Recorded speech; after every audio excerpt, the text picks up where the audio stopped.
Hey, this is Max with beachlifeincome.com, and today we're going to continue our discussion about picking a niche. We said you got to pick a niche that you love so you can write about it, so you can blog about it, so you can go out in social media, something that you're going to always have an interest in, or at least for a long time.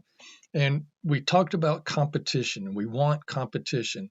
We want competition because it tells us that there's money to be made in this niche. So right now we're trying to decide whether or not your niche is a good one. And one of the ways to look at it is there competition? We looked at Google Keyword Planner, we looked at SpyFu.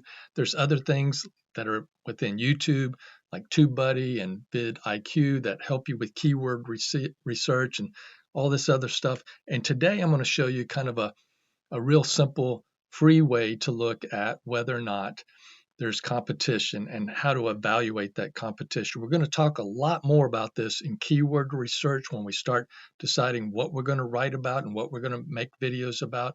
And by the way, you can't build a great affiliate network without understanding keyword research. So that's very important. Those videos are to come. But in this video, we're still trying to decide whether or not your niche is a good one. So we're going to use a different topic other than surf fishing today.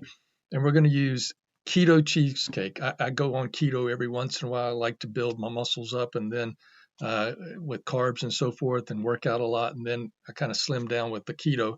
So keto cheesecake is one of our family favorites and we make it a good bit. So keto cheesecake, if I just went into Google, this is what you would see or something approximate to this. And so this one website showed up first, some recipes, which is normal, and then some videos. And what we're going to look at is the search results. Now it says that in Google, they've indexed or have an accumulation of websites that they know about that have keto cheesecake references. Basically, the idea that there's something in their web page that tells Google, hey, this is about keto cheesecake. Now, that's a lot of results. That's a big, broad number. We need to focus in a little bit more. So that means that a lot of people are writing about keto cheesecake, right? So that means, once again, if there's a lot of competition that people are writing about it, there must be a lot of people searching for it. There must be money to be made, or it's just a very interesting topic, which is also good. So now let's narrow it down. So this tells Google that, hey, I need something exact, keto cheesecake. So what it's looking for is the actual phrase keto cheesecake. Before, it was looking at, when I just put it in without the double quotes, it was looking for the word keto or cheesecake. And so I could have something just about keto. That's why you had so many results. What was it, 22 million? I can't remember.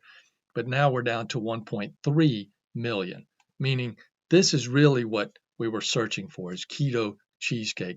How many people are concerned about this? How many people are writing about it? And all of these websites, as you can see, Google highlighted it for you, are about keto cheesecake. Now, what about a longer tail keyword? And what is a long tail keyword? Well, I was going to use keto New York style cheesecake. So if I come in here and I go keto NY style, and as you can see, other people have been searching on that because some people like that, right? So what this is called is a long tail keyword. As the keyword phrase gets longer and longer, it gets more specific, especially when you put the double quotes around it. So you can really find out how many people are writing or creating videos about this topic specifically. So let's put that in. Keto New York style cheesecake. Now we're down to 571 results. Much different than 22 million. So it's much more specific, and yet people are searching for it. One, because it came up in the suggested searches. So now if we go down and we look, there's other suggested searches, once again, but not related necessarily to New York style. Now, the next thing is you could go one step further. New York style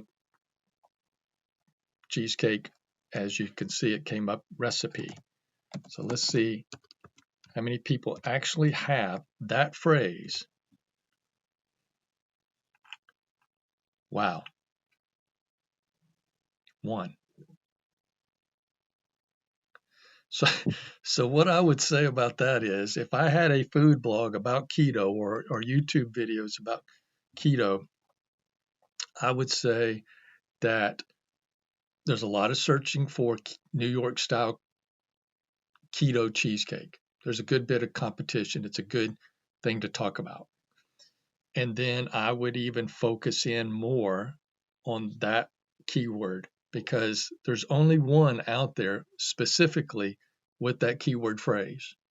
So if I were to go out and make a site right now about keto food and recipes and so forth, a recipe site, one of my first posts on that site would be entitled Keto New York Style Cheesecake Recipe. Why? Because there's only one out there that's competing against me, yet I know a lot of people are searching for that. We'll get more into depth about what it is that we're doing here. I know it was a quick explanation. We have many more videos concerning keyword research, so it's because it's so important. You don't want to just start writing about everything. You don't want to just go out there and make videos about anything.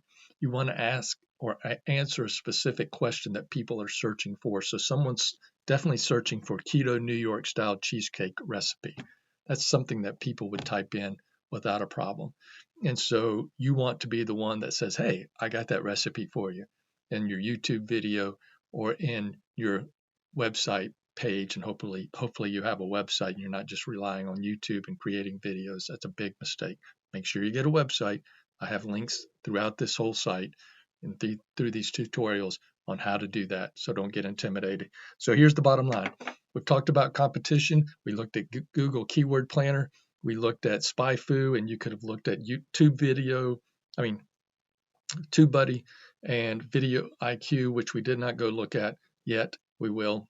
And then you can do this natural search to kind of do long tail keyword phrase with an exact match to see how many people are actually writing about it. And if they're writing about it, chances are there's competition. And that's what you want. You want a field where there's competition because ultimately competition brings in money. I'll see you in the next video.